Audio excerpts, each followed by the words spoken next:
You know, like, you love football. You watch football. The commissioner could literally punt a baby across his office. I'm still going to watch on Sunday.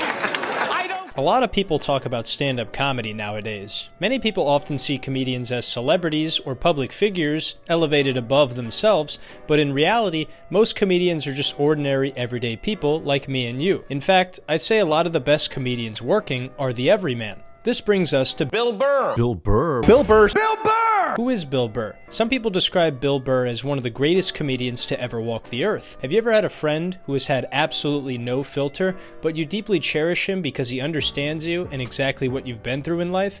That would be old Billy Redballs. When you look at Bill, he looks like a guy who could either be moving your furniture or headlining a comedy club. Then when you hear his act, you realize he really is just like the rest of us. He has the same voices in his head, the same psycho thoughts, and the same type of insecurities that we all have deep down. Not only that, but he has an incredibly sharp and vicious way of saying the thoughts we all have in our head in an astonishingly funny way. How is Bill able to do this? How can he on one hand be the most relatable person in the world, but on the other hand be the funniest person in the room so effortlessly? Bill Burr might not always come off as the most polite person, given his sailor's vocabulary and his razor-sharp honesty, but one thing you can't deny is his aura of a regular guy mixed with the charisma and sense of humor of a guy that is anything but regular. There's a reason old Billy Redhead Burr is one of the most popular comedians on the planet with a die-hard audience. By the end of this video, you will know exactly who Bill Burr is, where he came from, some of the amazing work he's done, and what makes his style of comedy so hilarious and captivating. This is Bill Burr, the most ruthless comedian ever.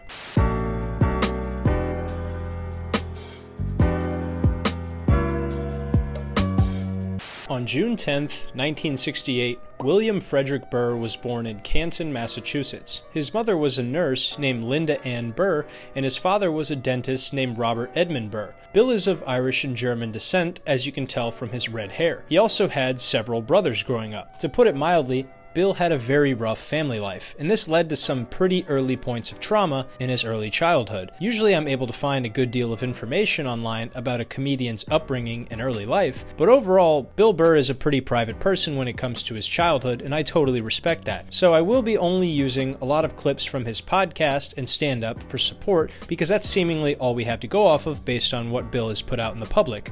To begin with, Bill had a very rough relationship with his father when he was younger. He often cites that his father was always in a bad mood, and he would usually take it out on others in the household. He actually has a stand-up bit about how his father, whenever something went wrong in the house or broke down, just a few minutes into fixing it, he would start complaining about his life. Check it out. My dad was like that. My dad's the greatest dude I ever met in my life, and he had a temper.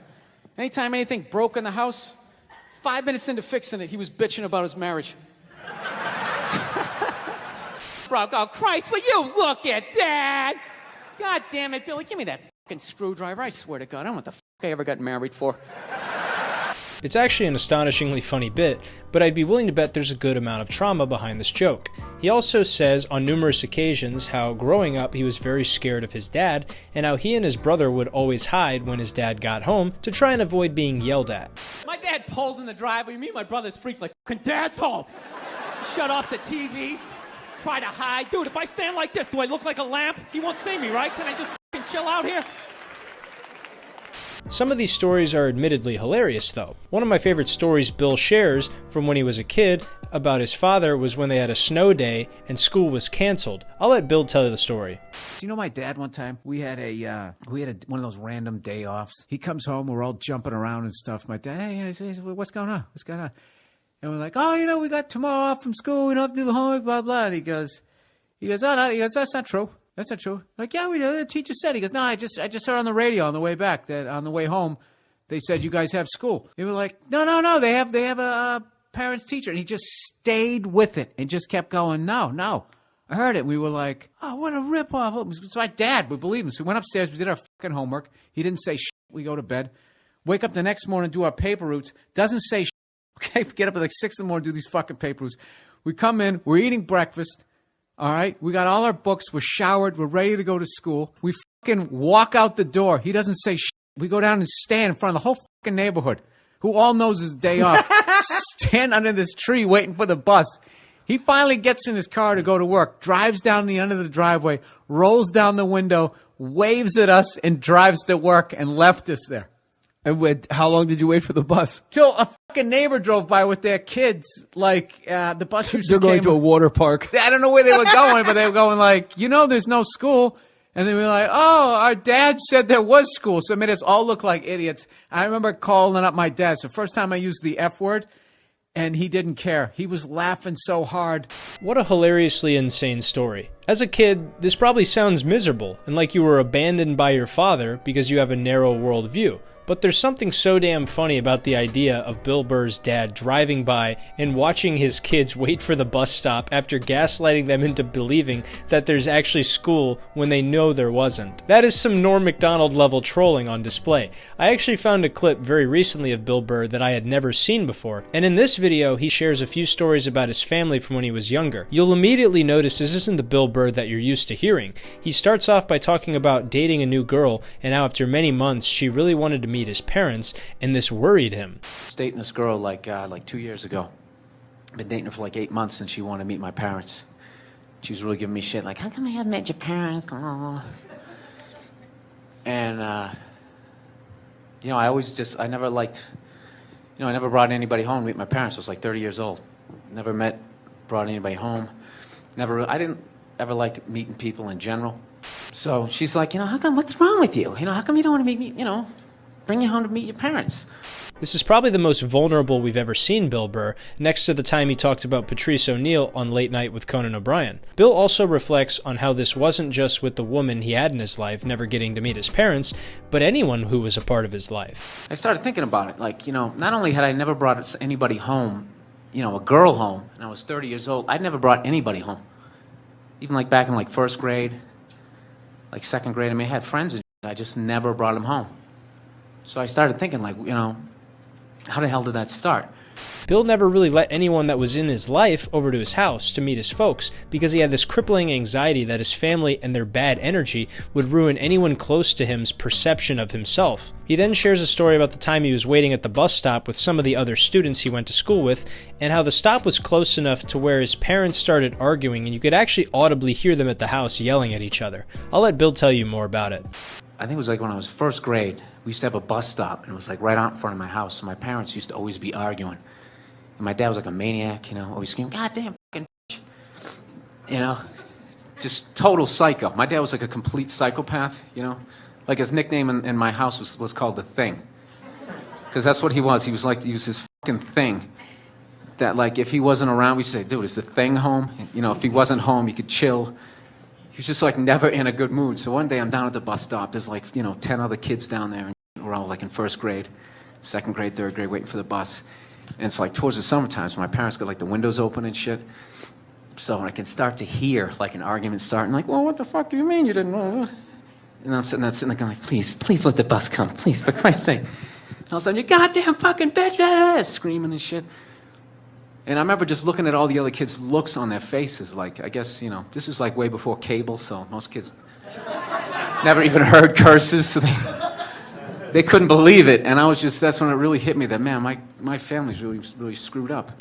If Bill watched this video, he'd definitely make fun of me for saying this, but it's actually incredibly heartbreaking to hear how self-conscious he is about how rough his family life was as a child. It makes me understand why he went so hard on Ethan from H3H3 when he tried to dig into Bill Burr's personal life without letting him know ahead of time where the interview was going to go. He then goes on to talk about how agitated his dad would get, and this isn't like the comedy bit we saw earlier either. There's genuine storytelling going on about something that really irked Bill about his dad when he was growing up in his parents' house. Check it out.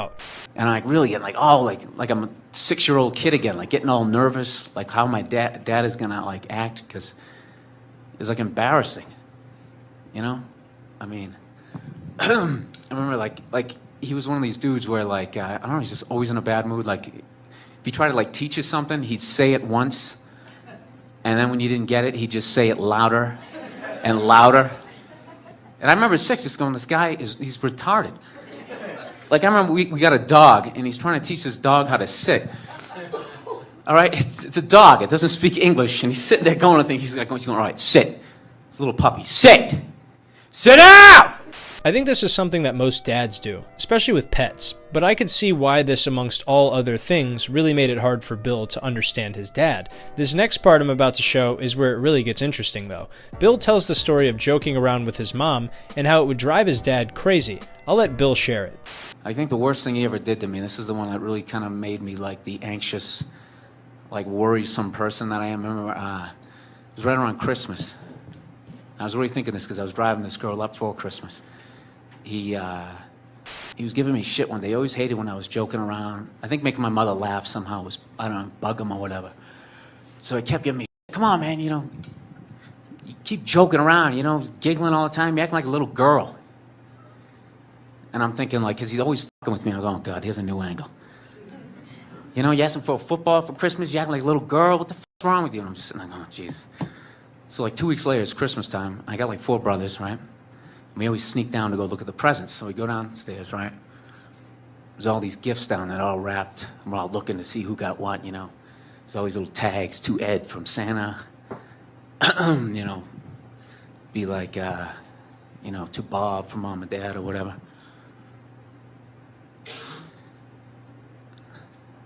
And I'm sitting there.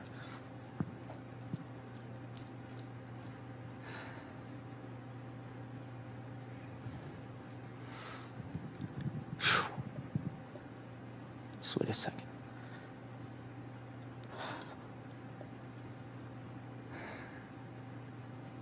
So I look, in like the middle of the tree, I see there's a doll. And I'm thinking, I got 4 brothers. What the f is there a doll sitting here? And I remember just looking at this thing. You ever see like those Spike Lee movies where like the background moves and the character doesn't? It's like one of those deals. And I look up at this doll, right? And it says, to Bill from Santa. And I'm like, what the f? Guy got me a goddamn doll. He came downstairs and he's laughing and shit. And he's making me take a picture. I'm like 6 years old and crying and stuff. It's really sad to see how much pain this brought Bill in the moment. You can tell by that long pause that he was trying to get it out, but was on the edge and wasn't sure if he should say it or not. That does break my heart as a fan of Bill Burr. Then he finally brings a girl home to meet his folks, and this is how it goes.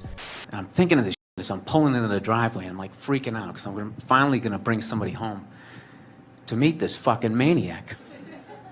And I'm telling her, I don't know how this guy's going to be or whatever. So we walk into the house. It's like candles and shit, Christmas tree. It's all real nice, dim lights and stuff. She comes in, she meets my dad, and the dude is like totally normal. After me building this guy up the whole ride back, he's like fucking like, that dude from Leave It to Beaver. He's like the nicest guy ever. He's all cordial.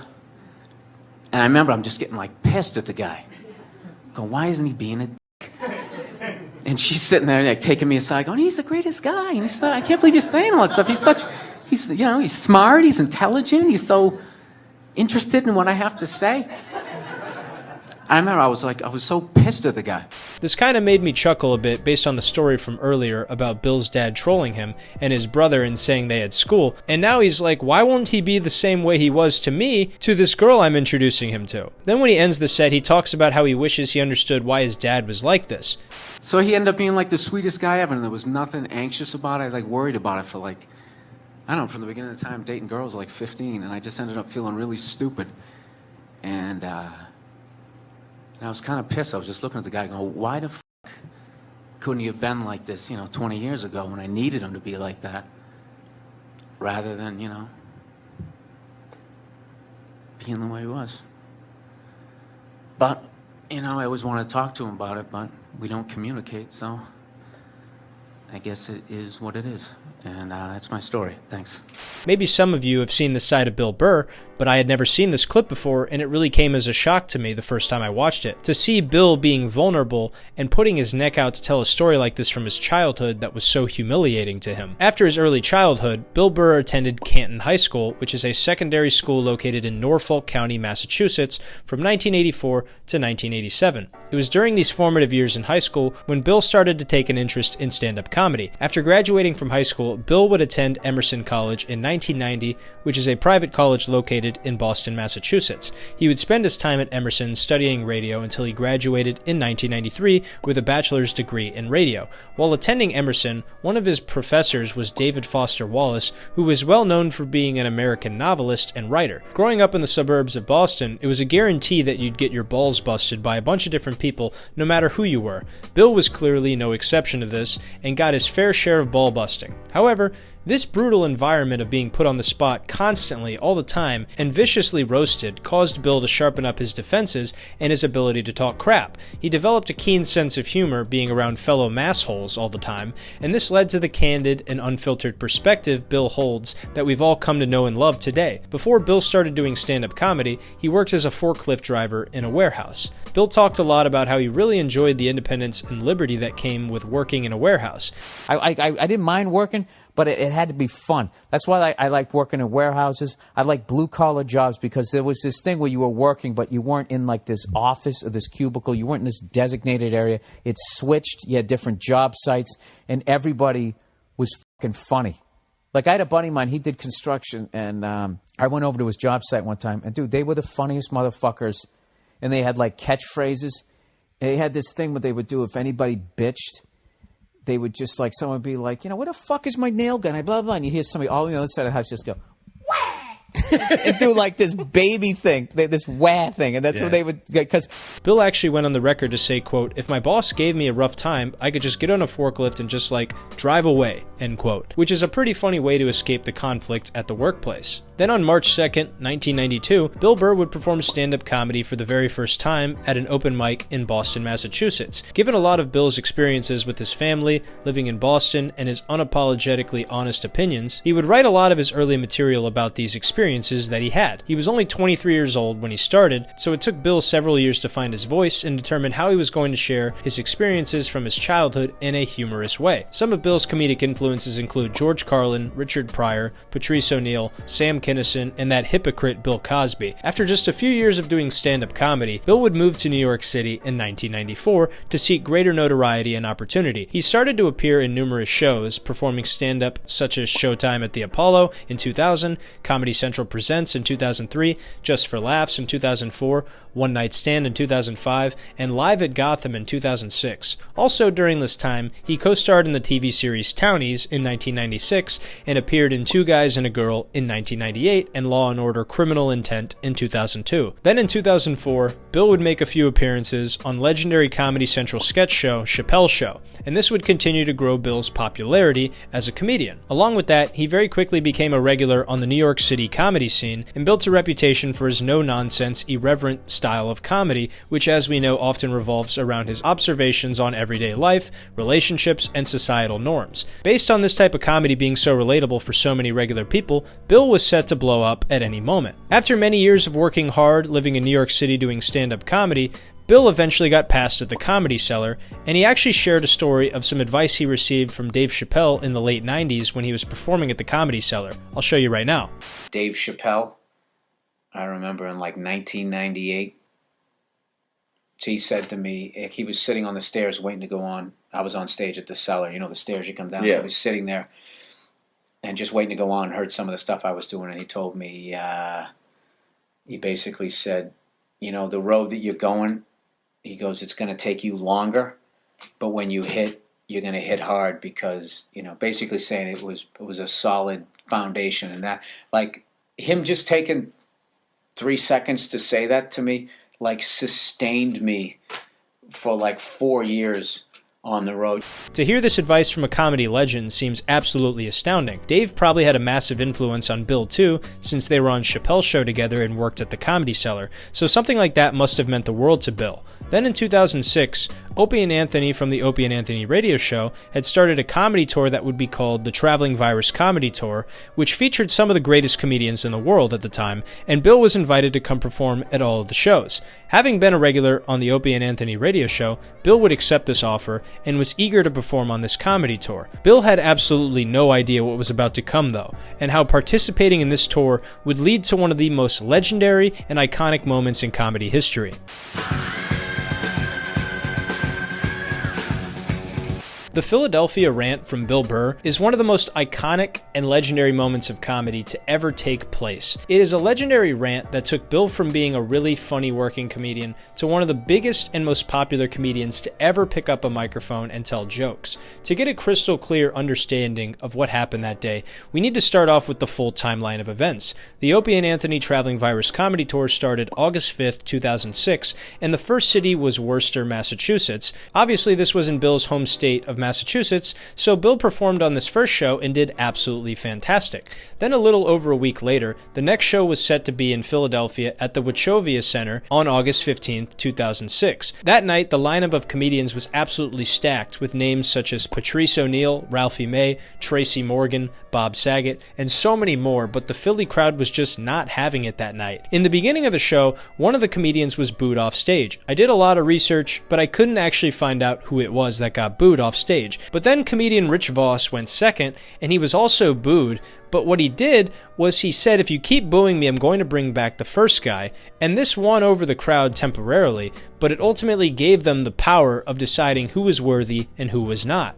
Then when Bill went up, everything changed. Bill immediately went into his act and tried to do jokes, but then when they weren't enjoying it and the crowd started to boo him, he immediately went on the offensive.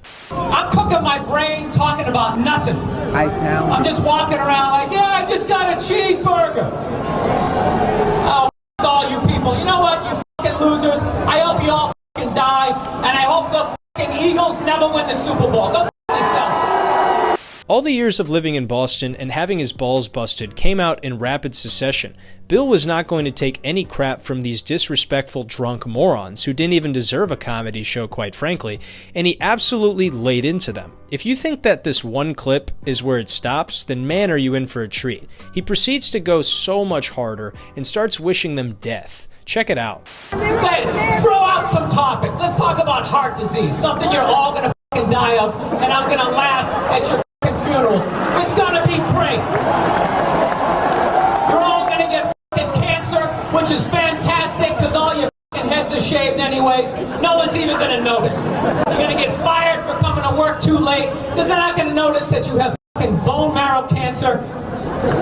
The only thing that's gonna give it away is me laughing at you in the fucking background. This was absolutely insane. All the comedians were trying to be diplomatic with this audience, but Bill wasn't extending a single olive branch to these morons. After wishing them death from cancer and heart disease, he talks about terrorism. I'm not going to spoil it, I'll just show you. The terrorists will never bomb you people because you're fucking worthless and no one cares about you. You are this high above New Orleans. No one gives a shit. FEMA would never show up for you fucking ass. I hope your mother has herpes. What's even crazier about this clip is the crowd goes from booing him to laughing at him and then clapping for him while he's eviscerating the entire city. It's almost like these drunk idiots respected him even more for not taking their crap. Also, the entire time Bill is destroying and dismantling Philadelphia, he's counting down the minutes on his time because he refuses to walk off early. He was going to take every available second to cook the ever-living snot out of this ungrateful audience. 10 minutes left. This is what you want. Is this what you want? Bunch of fucking losers. Fucking Rocky is your hero. The whole pride of your city is built around a fucking guy who doesn't even exist. You got fucking Joe Frazier is from there, but he's black, so you can't fucking deal with him. So you make a fucking statue for some 3-foot fucking Italian, you stupid Philly cheese-eating fucking jackasses. By the tail end of the set, you can tell that Bill really didn't want to be up there, and he actually reflects on this in a later podcast appearance that we will watch in a bit. But he refuses to walk off early now that he has every right to sit there and tell Philadelphia exactly how he feels while getting paid big bucks for it. Then when Bill concludes the Philly Rant, he shares his incredibly abrasive and direct closing remarks with the audience and walks off to a standing ovation. Watch this. Listen, I'm out of time. You guys were here, man. Thank you very much. All of you go f*** yourselves in your own assholes. Have a good night. You guys, let's hear from Bill Burr. What a crazy way to walk off. Even at the end when he ruthlessly trashed Philly for 13 minutes straight, when asked to give it up for Bill Burr, the people just lost their minds and couldn't help but stand up and cheer for him. Bill's immediate reaction to the show was that it was a complete disaster, but all of the comedians in the back waiting for him were telling him how he did an amazing job and that he didn't realize how big this would be for him. Bob Saget was on the Joe Rogan Experience, and he shares the moments with Bill Burr directly after the Philly Rant. Watch this. And at the end, the boos were as loud as the cheers. I think he got a standing ovation. He didn't see it. He said, "Did you see that? It was fucking horrible. Oh, what the fuck was that?" I went, "Bill, that was great. If there's a tape of this is going to change. You don't even know." And I bring it up to him, and he's like, he doesn't want to talk about it. So Bill was not happy with how it went. He was actually incredibly embarrassed and didn't even want to talk about it. He didn't realize that this unbridled rage he released on an obnoxious and annoying crowd would go on to be one of the most legendary moments in comedy history and take his career to the very next level. Then Bill went on to reflect on the entire experience on the Bill Burt podcast with Burt Kreischer. One of the points he makes in this is how he didn't even want to go up and how he would have been more happy to just do a comedy club nearby where he made a fraction of the money. Listen to this. And I just snapped because I didn't want to be there. Like, I just kept thinking the whole time backstage going, I didn't have to be here. Yeah. I could have been in a place in front of 150 people that wanted to hear my jokes. I would have made 10% of what I'm making tonight, and I would have been happy. Yeah. I don't fucking need... I've done this. I've been humiliated. I've had enough thrown at me. I'm 15 years into my fucking career. Whatever, what was it? 06? 14 years into my goddamn career. Okay, I don't want to do this anymore. Okay. So Bill made a decision to come on this tour and make extra money, but he really didn't have to. I think this, among his friends being booed in a city he vehemently despised, just made him snap and created an unforgettable evening for everybody in attendance. Bill even says earlier in the episode that he felt like the people weren't fully to blame and that he lacked professionalism when doing his jokes based on him not wanting to do the show. I didn't want to do the show at that point, so really them booing to the level that they did was my fault. Like, I wasn't a professional. What I should have done was I should have kept my head in the game to survive it. So I came out and threw gas on a fire that was already going, and I pulled up halfway through that second bit, and I said something like, "Oh, what, you guys aren't going to laugh at that?" And then it was just this thunderous boo.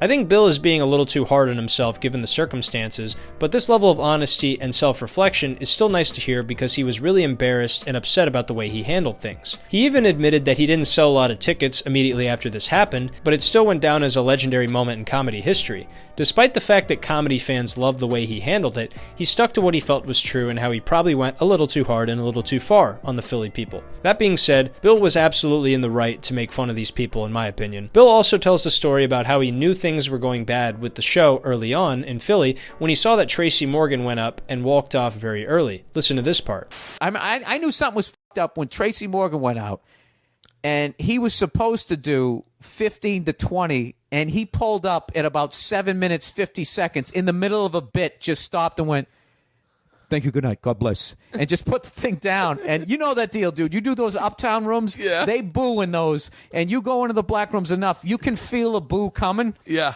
And he was just looking around. It's like he saw the ocean go out, and he went, "Oh, there's a tsunami coming, guys." Smartest fucking dude of the night. He looked at this bunch of crazy drunk white people. They're not going to remember if I did 7 minutes or 17. Yeah. God bless. I'm out.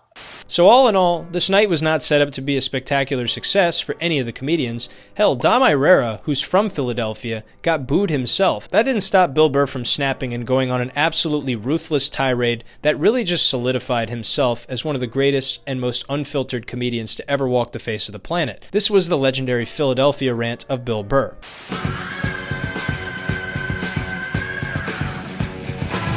Since we talked about Opie and Anthony's traveling virus comedy tour and how Bill Burr was on it, I think it's only appropriate to quickly take a few moments to discuss some of the funniest moments Bill Burr ever had on the Opie and Anthony radio show. Anthony Cumia and Bill Burr are currently not on good terms, but it's still fun to look back at some of the funniest moments they ever had together on the show. One of my favorite moments from the show is when Bill Burr talks about the ShamWow and how much he hates it as a product in a classic rant. Check this out.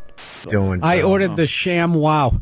What's the ShamWow? Swear to God, dude, that's the biggest. You know I don't know what that Dude, when is. he takes this face cloth, he sticks it in an aquarium, and all the water goes away, and then he wrings it out over the sink, and the fish are coming out. It was incredible. Dude, I'm like, and he's like, you know what he got me? He goes, you'll never have to buy paper towels again. And I'm like, that's good for the environment. I'm getting one of these, right? The ShamWow. But what happened with the ShamWow?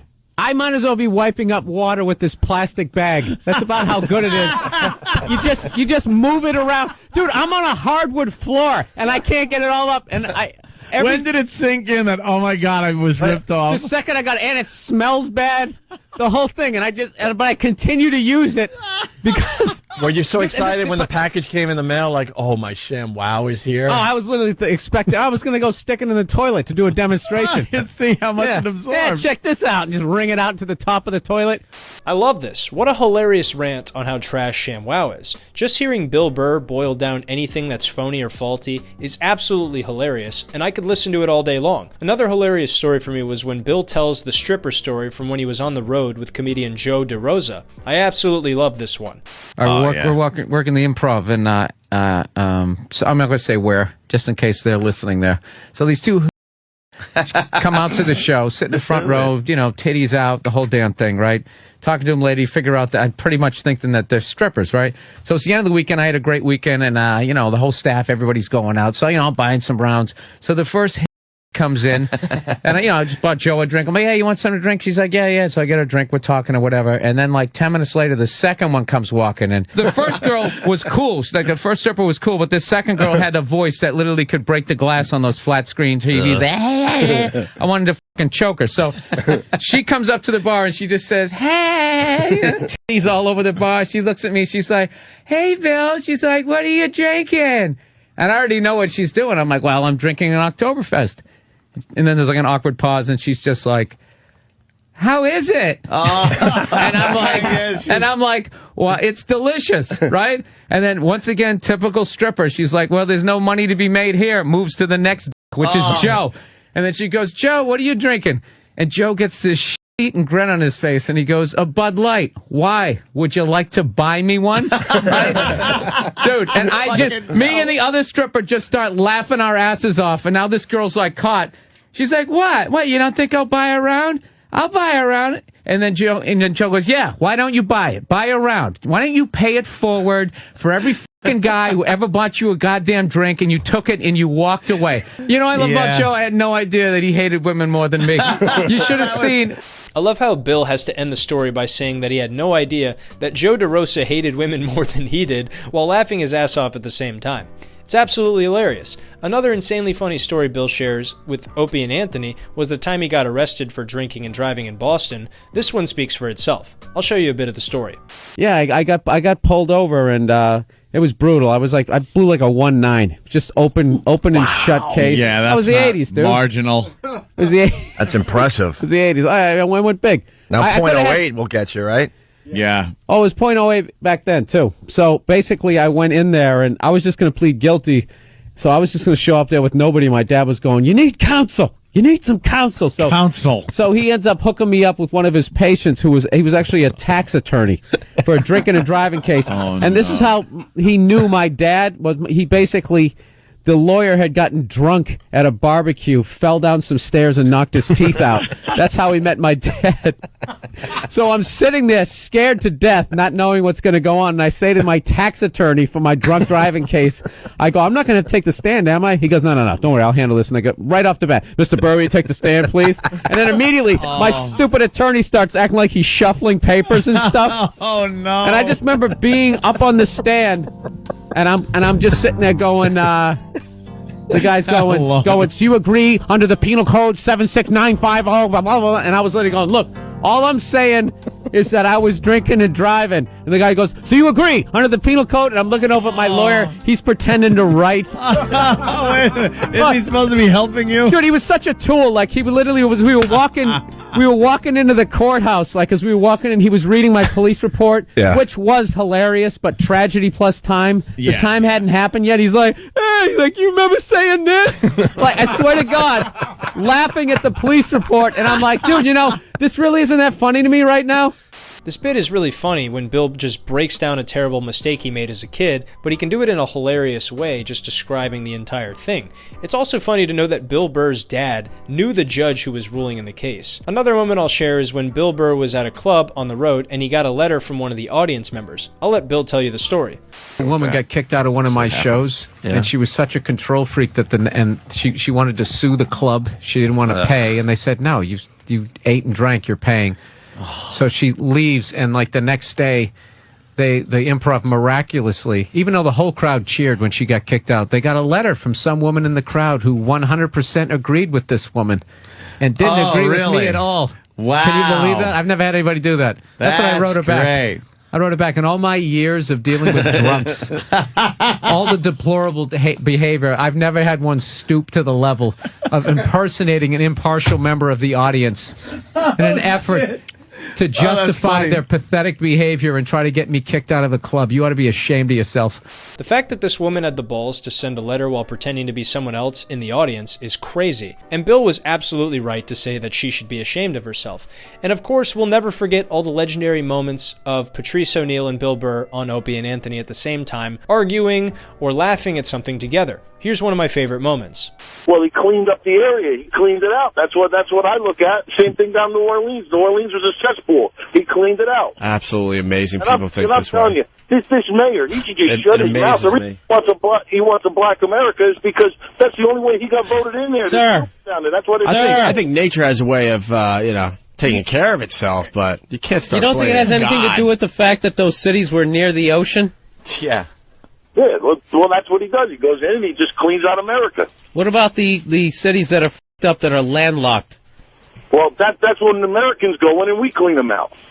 Why? No, in the United States. Religion and militia mixes. Yeah. For wonderful. What about like evilness in Montana? I don't know. How is that? You know what? They got a lot of them. I don't know. I'm just speaking on these gooks and Evil people always live near the beach. God's plan. I don't know. All right. It's obvious that Patrice O'Neal was like a big brother to Bill Burr and how special their relationship together was. And you can further see this on the Late Night Show with Conan O'Brien, where Bill Burr was one of the guests, and when asked about Patrice O'Neal, he starts to get emotional. For Patrice O'Neal, one of the great, funniest stand-ups ever. Funniest comic I ever saw. Unfortunately, passed away. Sorry. Let us never forget the special moments that these two shared together, and a lot of these great moments we got to hear on the Opie and Anthony radio show. These are just a few of my favorite moments of Bill Burr on the Opie and Anthony radio show.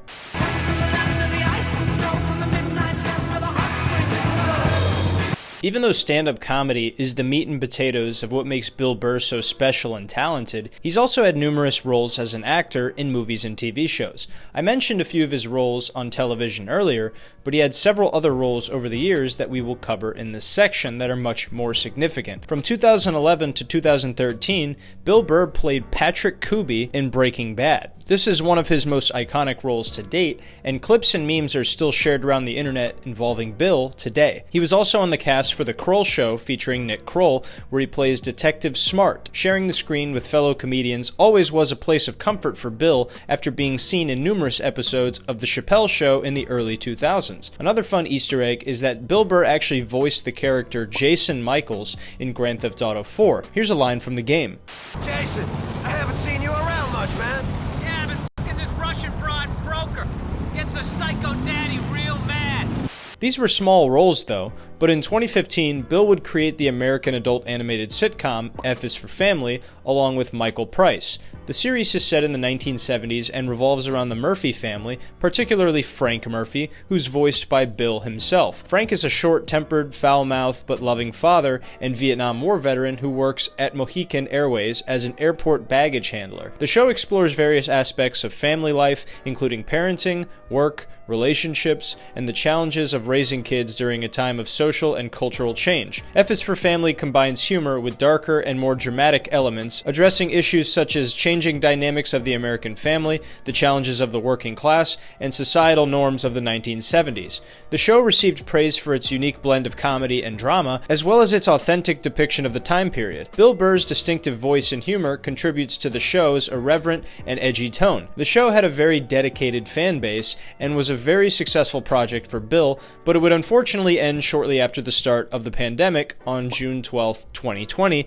after airing its 5th and final season. Bill's acting career did not stop here though, because he would go on to act in the Star Wars TV show known as The Mandalorian, playing the character of Miggs Mayfield. Out of fear of being copyright claimed by the disgusting corporate mouse, I will encourage you to look up some of Bill's lines in the show because they're admittedly pretty funny. It seems as Bill's career progressed as a comedian, directors just hired him in their show or movie to basically play himself, which is pretty damn funny. Then later in 2020, Bill Burr would act in the movie King of Staten Island, where he played Ray Bishop, and this movie was directed by Judd Apatow, and this was another great movie where Bill got to act alongside Pete Davidson, and basically got to play himself the entire film. Finally, and most recently, Bill Burr directed and starred in the movie Old Dads, which seems to be receiving bad reviews from critics, but apparently very good reviews from audience members. Some people are calling it the funniest movie in 15 years, while others are calling it an unfunny assault. The movie has a 28% rating on Rotten Tomatoes from the critics, but 89% from audience members. There's a lot of drama and conflicting opinions on this movie, however, I haven't personally seen it myself. I think I will make a video about this movie once I watch it, but for now I'm going to assume that the critics are out-of-touch idiots who don't understand what regular audience members want in a movie,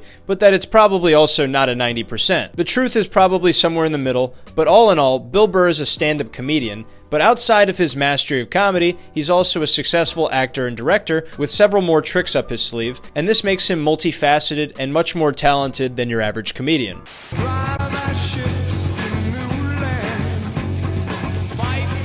In May 2007, Bill Burr started his own podcast titled The Monday Morning Podcast. This show is an hour-long podcast that Bill Burr does where he speaks candidly about his own personal experiences. Since he started it in 2007, it has become one of the most popular comedy podcasts in the world. The podcast typically airs twice a week, with episodes released on Mondays and Thursdays.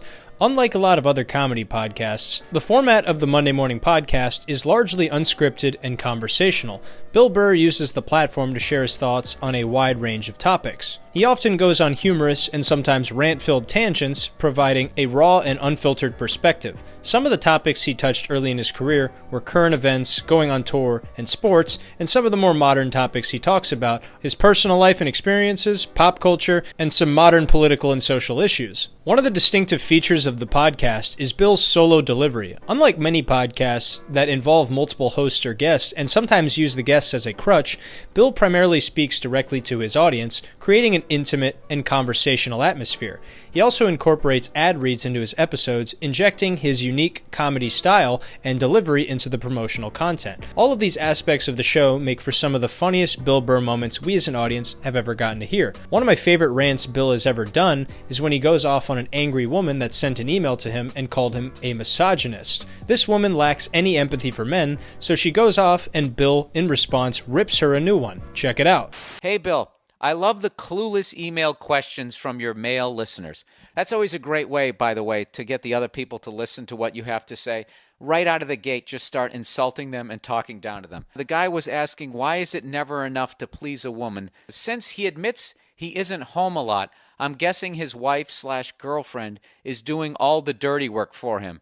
His laundry, cleaning, cooking, picking up after him, etc. All right, let's stop right there. She's doing all the dirty work. Let me ask you guys a question. Would you rather sit home doing laundry? First of all, laundry is the most overrated fucking chore ever. If you have laundry in your fucking apartment, what that takes all of a minute to load the fucking thing in. And if you're not colorblind, it probably takes 45 seconds to load it in. And then you go back to watching The Price is Right. Cleaning, cooking, picking up after him. I would rather do that than do what this other guy's doing. This other guy is working like 60 hours a fucking week. It literally is never enough. You're actually proving this guy's point.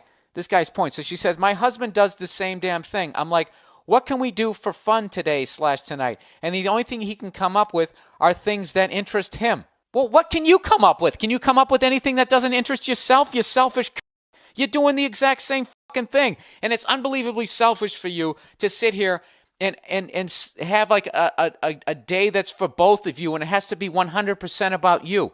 Even someone as outspokenly liberal as Bill Burr can't help but take the guy's side on this because this woman is absolutely crazy.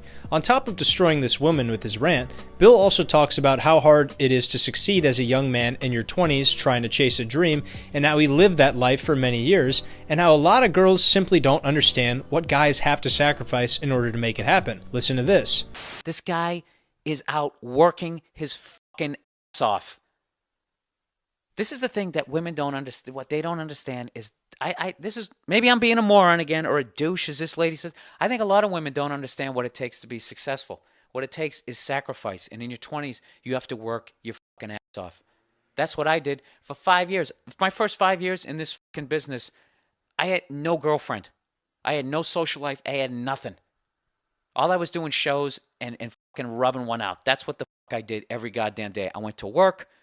I was writing jokes at work. And at night, I got in a piece of shit car. And I would sometimes drive to another fucking state.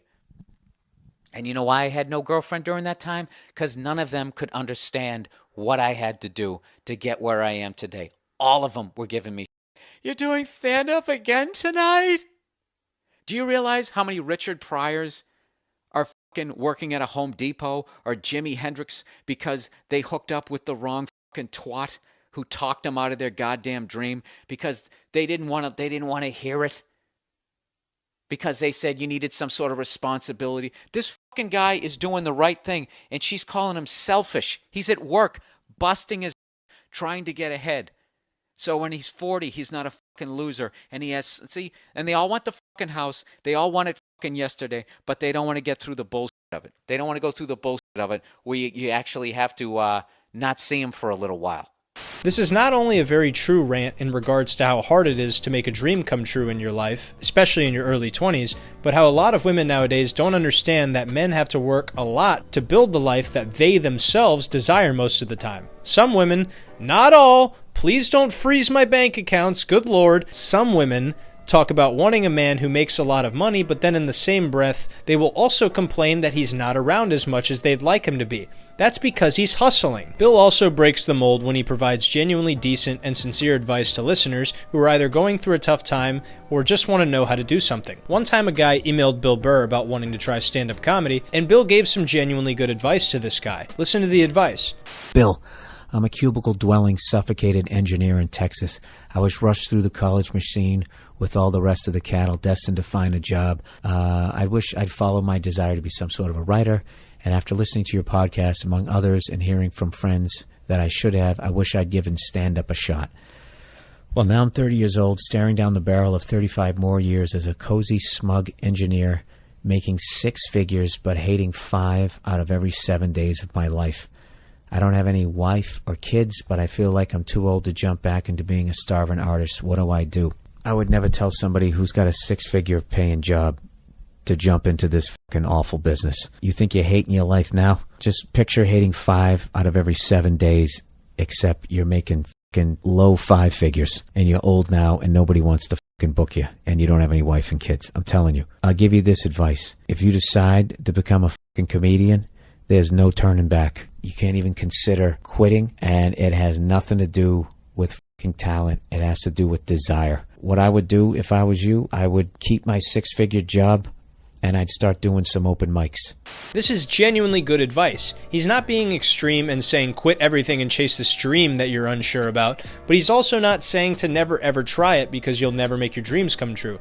He gave decent, middle-of-the-road advice that anyone who has a dream and is in these circumstances can follow. To me, that's the beauty of Bill Burr's question and answer segment in his podcast, is he will be as honest as he can and tell you exactly what he would do in that situation. It's nice to know that Bill is a real-ass dude and he makes no bones about it. In addition to the solo episodes, Bill usually brings on his wife Nia as a guest, and the dynamic between Bill and Nia adds a different dimension to the podcast as they engage in similar discussions about various topics, and they go back and forth with their contrasting viewpoints. Bill obviously represents the masculine essence, and Nia represents the feminine. Sometimes they go back and forth about some of the more modern current events in news, sports, or they'll both give their responses to questions and situations that are shared by listeners. Let me tell you about the Rams. They're one of the original teams that made up the NFL. And they were in Los Angeles for a while, and that didn't work out. Well, it worked out for a while, and then they moved. Then they moved down. I don't care. To Anaheim, where Disneyland is, one of the happy places. And then after a while, I'm gonna punch you in your patronizing red face. Some people don't like Nia, and some people do like Nia, but you can't deny she certainly makes it interesting and adds an additional element to the advice and rants that we usually are just getting from Bill all the time. All in all, Bill does very well with the Monday Morning Podcast, and he probably makes every bit of $50,000 to $60,000 a month from his ad reads, YouTube ad revenue, merch, and everything else when you add it all together. Not only is Bill Burr's podcast one of the most popular comedy podcasts, but it's also one of the most profitable as well. I guess Billy Belichick is getting paid really well, and honestly, he deserves every penny of it.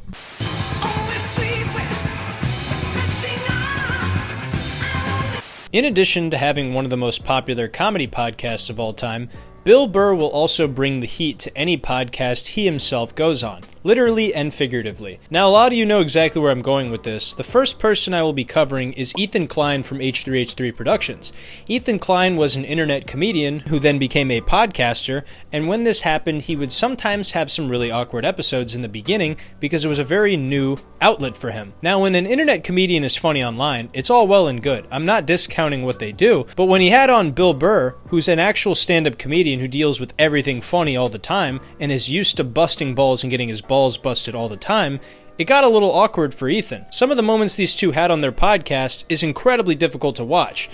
Oh, it seems like you're in love with your daughter, hearing you talk about her on the podcast. Jesus Christ. Well, you're pretty perceptive. It seems like you care about your own child. Listen, how many siblings do you have? I don't know, dude. The internet's too fucking weird to give out all that information. Oh, you don't even want to say how many because you're afraid that it will somehow by all means, compromise keep your talking privacy. about it. Is there any way you can cut this out? Jeez. I love how surprised he is. Jeez. Well, you can mention the amount. Anytime Ethan was uncomfortable or asked Bill a question he thought was stupid or that he refused to answer altogether, Bill would put him right on the spot, being the ruthless Boston masshole we've all come to know and love. I don't think a lot of it was meant to hurt Ethan's feelings, but as we know, Bill is absolutely relentless when he busts balls based on his upbringing, and not everybody is ready all the time to handle this energy when they receive it. But luckily, this was uploaded on Ethan's podcast and received millions of views, and the rest of us can privately laugh at how poorly Ethan handled this ball busting. I can't make fun of Ethan too much because honestly most people would react the same way to Bill's ball busting. Not everybody is well equipped to handle the situation like that. Bill will do this with anybody too, most notably other comedians. There was one appearance on the Joe Rogan Experience early during the pandemic, and Bill was roasting Joe for being so adamantly anti-mask. Check it out. Going in and out of the house. You want people to walk down the street with a mask on? Let's not start this, Joe. Do you, though? Let's not start this. Okay. Let's start it. I don't want to start this bullshit. I'm not going to sit here with no medical degree, listening to you with no medical degree, with an American flag behind you, smoking a cigar, acting like we know what's up better than the CDC. This is like rollerblading. Everybody fucking rollerbladed, and then there was that one fucking homophobic joke, and then everybody acted like they never did it. And then 100 million fucking rollerblades got thrown into the fucking ocean. We all wore masks, and then all of a sudden, people are fucking sitting there. What? You don't have the body type for it, dude. Your fucking knuckles would scrape on the ground. Whether you agree with Bill's point or not, I think we could agree that the delivery in which he checks Joe is really funny, and since Joe is a fellow comedian who also started in Boston, Massachusetts, he knows that Bill is just messing with him, and that he should just let him go and not take it seriously, and to just laugh it off. Stand-up comedians usually handle situations like this much better than regular internet celebrities like Ethan Klein. He also had a rather rugged appearance on Theo Von's podcast, and a lot of people recall him being a bit prickly towards Theo when he would try to be serious. I don't know. I couldn't get into it, and I didn't know what was going on. And it made me feel uncomfortable. I was like, I got to get out of here. Because I started to feel like everybody knows what's going on, and I don't know what's going on, I guess. Yeah, that's for you and the therapist, buddy. Yeah. If that happens to you at the fucking movies. If you think the whole movie theater gives a shit about whether... A lot of people interpreted this as Bill being a bit of a douche to Theo, and also Theo being a little bit soft and submissive towards Bill. It actually got really funny afterwards because Ethan and Theo decided to get together on a podcast, or what seems like a therapy session, and talk about their interactions with Bill Burr and how it affected them. Check it out. Yo, we're talking about, welcome to the Bill Burr recovery group. Yeah, I went into therapy after that episode. I'm not really? I'm not even being kidding. I mean, I was having a depressive episode for a long time, and after that episode with Bill Burr, I came home, and that's when I started taking antidepressants, and I went to therapy. Wow. It was soul crushing. If you watch the full clip here, it's pretty apparent that Ethan took it way harder than Theo did, which is to be expected because Theo's a stand-up comic with alligator skin, while Ethan's not as familiar with that world because of a lack of experience. Then what's really funny to me is when you hear Bill Burr talk about both these interactions, because he barely gives them any thought and just says, "Yeah, I thought it was fine." Classic Billy Redhead. These few podcast appearances were incredibly memorable, and I know there's more I could cover here, but if I tried to get all of these funny moments in interviews, it would end up being a 10-hour video. I think I will cover some of Bill Burr's funniest interview moments in another video sometime in the near future, but for now I'm going to end it here. These appearances were ruthless and legendary from Bill Burr, and people still talk about them to this day. Stand-up comedy is Bill Burr's bread and butter. For over 30 years, Bill has been grinding as a comedian and has learned the ins and outs of how to make people laugh so hard that no sound is coming out. So along with that comes an incredibly deep and quality discography of many great comedy albums. Bill Burr currently has 13 comedy specials that are all absolutely hilarious and brilliant in their own way. Bill Burr's specials include Emotionally Unavailable, Comedy Central Presents, One Night Stand, Why Do I Do This?, Let It Go, You People Are All the Same, Live at Andrew's House, I'm Sorry You Feel That Way, Walk Your Way Out, Paper Tiger, Live from Madison Square Garden, Friends Who Kill, and Live at Red Rocks. Out of all these specials, my favorite two are undoubtedly You People Are All the Same and Why Do I Do This?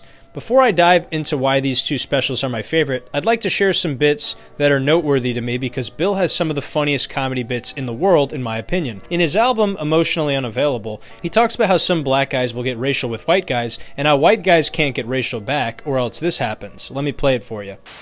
I'll tell you, that's funny when someone gets racial with you when you're white, because you're not allowed to get racial back. It's against the rules. You can't do this shit, so it's like awkward. It's like the other dude's going, I'm Taco, you fucking white boy, you're like, you fucking jerk. No, you can't do it, because the second you get racial when you're white, then all of a sudden they wheel out that podium, and they have like the press conference. You know what I mean? You gotta be standing there going, I disgraced the company. I'd like to apologize to all the members of my family. I'd just like to state for the record, there was no air conditioning on the subway. I wasn't thinking clearly. I took some cold medications. I'd just like to apologize. I have nothing against Mexicans. I went to Tijuana. I had a great time. Please, I need this job. Please don't do this. You ever see the white dude up there he fucked up. He's just up there begging for his job. Please, come on, I got a mortgage. There's just something so utterly funny to me about the visualization of once a white guy gets racial, people start wheeling out a podium and setting up a press conference so he can apologize to the world. It's just such an absurd scenario, but it makes me laugh my ass off every time I hear it. Because it's just so true that anytime a white guy goes on some type of racial diatribe, he has to go on an apology tour around the world, almost set up like if a world leader was giving a press conference. Another hilarious bit is in Let It Go, when Bill Burr talks about the reason why guys don't do a lot of things in their life because they're scared of being called, well, you know, here's the bit. This is all true. It took me 4 trips to go to the supermarket to finally be able to buy this goddamn pumpkin. Because every time I would walk in there to get it, when I'd reach out and grab it, and all I'd hear in the back of my head is, "What are you, a f***?" And immediately, I had to turn around and walk out. Anytime you do anything remotely sensitive, heartwarming, anything that's going to make you more of a loving, caring individual, immediately all your guy friends suggest that maybe, just maybe, you want to suck a dick. It doesn't even have to make sense. You carved a pumpkin? What do you do next? Carve some guy's ass with your what a It's funny because this is literally what goes through any straight guy's head whenever they do something that could jeopardize the perception of their masculinity even a little bit. Also, when other guys make fun of you, it doesn't even have to make sense. He's so right about that. These bits are just a few of many that are absolutely hilarious, and will have you bursting at the seams when you watch them. My first favorite special is Why Do I Do This? To begin with, the special was recorded in 2008 at the Jack H. Skirball Center for Performing Arts in New York City. The special starts out with Bill Burr riding the New York subway all the way to the Performing Arts Center, and then he walks out on stage to a standing ovation from his fans. In this special, Bill tackles all the popular topics he is most well known for, such as women, race relations, kids, and Bill's daily struggle with his own psychopathic thoughts. One of my favorite jokes Bill has is how Dateline NBC's To Catch a Predator is horrible press for white guys, and how he wishes the coverage was a little bit more balanced. Check it out. That show To Catch a Predator, man, that is horrible PR for white people, huh? Jesus Christ. Can they move that show to an urban area every once in a while? Just catch a couple of R. Kelly's peeing on some kids, you know? Just balance it out a little bit. It's like, does every dude walking in that house got to look like me? Like, hey, man, a fucking 8-year-old, how are you? It's freaking hilarious. The way Bill tackles this taboo topic here is brilliant because it's done so tactfully that no one tightens up, and they all feel completely comfortable on board with this angle he took. Another hilarious moment of the special is when he talks about women and he calls them relentless. This might be my favorite Bill Burr bit ever. Let me show you. I don't know, you know what? I just find women that just like, I think they're great. I don't want this to come off like, I don't want to come off here like I'm some woman hater, because, you know, I know I'm a psycho, but it's just like, I don't know, I just find them to be like relentless. Just every day, they just got to come at you. They just wake up, they have an agenda, and so they're like these psycho robots that never run out of batteries, and every day they just keep coming at you, right? Then other days, you just got to get your hand up. You just got to just create this perimeter, something for them to bounce off, like, you just send that psycho energy in another direction. Buy yourself a couple of hours for freedom before they bounce off something else. And they start coming back. Go see my parents. This bit is so relatable I can't even begin to tell you. Any guy out there can attest to this. Women are full of energy, and it's almost like they never run out of batteries. I remember the first time I ever heard this bit, I was howling laughing because it's summed up perfectly. I love the ladies, but man, you guys have a crazy amount of energy. I'll just share one more moment from the special that's hilarious to me, is when Bill does a bit about the movie covering the first all-black swim team, and he makes fun of the caricature of old white guys in these movies. Watch this. These movies, like, the characters aren't even believable. Like, they always have to have, like, that, the over-the-top, uninhibited white racist character, you know? You know that guy, he's a guy, like, he's supposed to represent all the white evil, you know? He's like the dude they always have, like, screaming during the movie trailer. They'd be like, they were the first all-black swim team. Get out of the pool! He's got, like, a big vein in his forehead. He's just screaming, not even looking around, you know? Dude, it's ridiculous. My God, the delivery of this line just gets me every time. He's so right about that type of over-the-top racist white guy being in every single movie about historical racism. It's absolutely hilarious. Finally, my favorite Bill Burr special of all time is You People Are All the Same, which was filmed in 2012 at Lincoln's Theater located in Washington, D.C., and released on Netflix. This was my first Bill Burr special ever, and the bit that really stuck out to me was one of Bill Burr's most viral bits ever titled No Reason to Hit a Woman, which has been viewed over 20 million times on YouTube. I'll show you part of it. They're like, there is no reason to hit a woman. There is no reason to hit a woman. And I was just like, really? I could give you like 17 right off the top of my head. Dude, there's plenty of reasons to hit a woman. You just don't do it. Dude, the level of ego behind that statement. What are you, levitating above the rest of us? You're never annoying? This bit is absolutely spectacular. It's nuanced, it's well thought out, and unapologetically honest. All of these things make for an incredibly memorable and shareable sequence of jokes that every guy can relate to. Women can probably relate to it too if they're objective and willing to put aside the bubble of victimhood that they were gifted by society. This bit is honestly the only one I feel necessary to talk about because in my opinion it's one of the most legendary Bill Burr bits of all time, and he hit the nail on the head about male and female interactions and also the way domestic violence cases are handled by the public when being discussed. I'm going to share one more clip as a bonus, which is Bill's clip from the DC Improv where he's talking about the struggles of being a road comedian. Check it out. So, I don't want you to feel like that's why I just said you're good sports. It's not your fault that I'm a psycho, right? You're a wonderful person. If I wasn't a maniac, I would have been in the real world like you, helping people. Sit up here pathetically screaming, look at me, every goddamn night.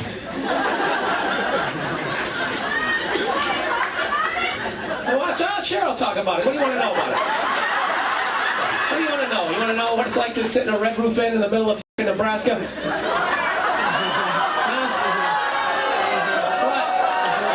I'm sorry. Whenever an American goes to book a vacation, they go, hey, Florida, Hawaii, let's go to Nebraska.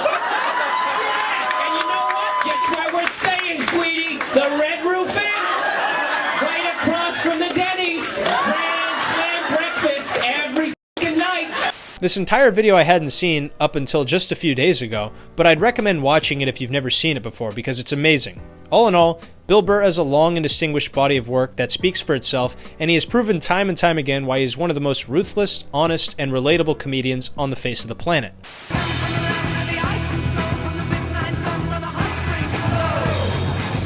Bill Burr is undoubtedly one of the greatest comedians of all time. In addition to that, he's also one of the most influential comedians working today, and many young comedians cite him as a contemporary and a hero, such as Mark Normand, Dan Soder, Shane Gillis, and so many more. Bill Burr hosted Saturday Night Live a few years ago, and if you watch this monologue, you can tell that the audience is incredibly uncomfortable the entire time. However, Bill does not pander to these people and just continues to do his material. This is another prime example of how ruthless and fearless Bill is on stage. I don't care what anyone says about it.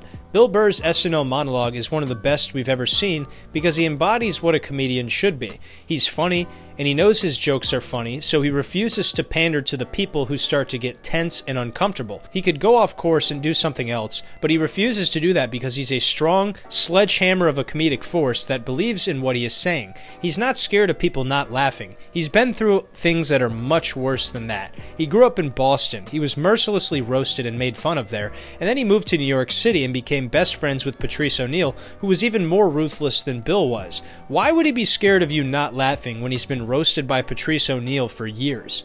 All of these characteristics, whether people like them all or not, make Bill one of the most legendary comedians of all time, and no one will ever take that away from him. When Patrice died, Bill carried the torch the rest of the way for him. Also, I know Bill has certainly gotten softer over the years, and some of what he says now is a little annoying and worthy of criticism, and I don't agree with all of it, but please show just a little bit of respect and understanding for the guy. You're telling me that moving to Los Angeles, getting married, and having 2 kids wouldn't change you or soften you up a little bit? Exactly. So just show a little bit of understanding to the guy, whether you disagree with how he's changed his life or not, whether you agree with how he defended Nia for flipping off Donald Trump at UFC 295. Just appreciate what he's done and be happy that we got to see one of the greatest comedians of all time impact the world of comedy the way that he has. He deserves every penny of what he's getting paid now. He deserves every opportunity he receives, and I'm very happy for the man. This has been Bill Burr, the most ruthless comedian ever. Hey everybody, I just wanted to thank you very quickly for watching the Bill Burr documentary from beginning to end. It really means the world to me, and I appreciate the fact that you guys love these documentaries, but he's undoubtedly one of the greatest comedians to ever live, and I'm really happy that I got to document him in today's video, and I really hope you guys loved it. Before I let you guys go, if you guys would like to support the channel, the easiest way to do it is to like this video, subscribe to the channel, and share this with somebody you think would love it. That's the easiest way to support me because it's completely free, and you could do it right now, and it's going to help build this channel and community up even more. If you guys want to take it to the next level, you can support me on Patreon, where you can see videos early, you can see exclusive content, and you can also have a guarantee of seeing your future requests for videos come true. Shout out to Jason Murray and Crossblocker for being a patron on my Patreon. Anyway guys, thank you again for watching the video. I appreciate you so much, you have no idea. Make sure you take care of yourselves, your loved ones, your family, your friends, anybody important to you. I love you, and I'll see you in the next documentary.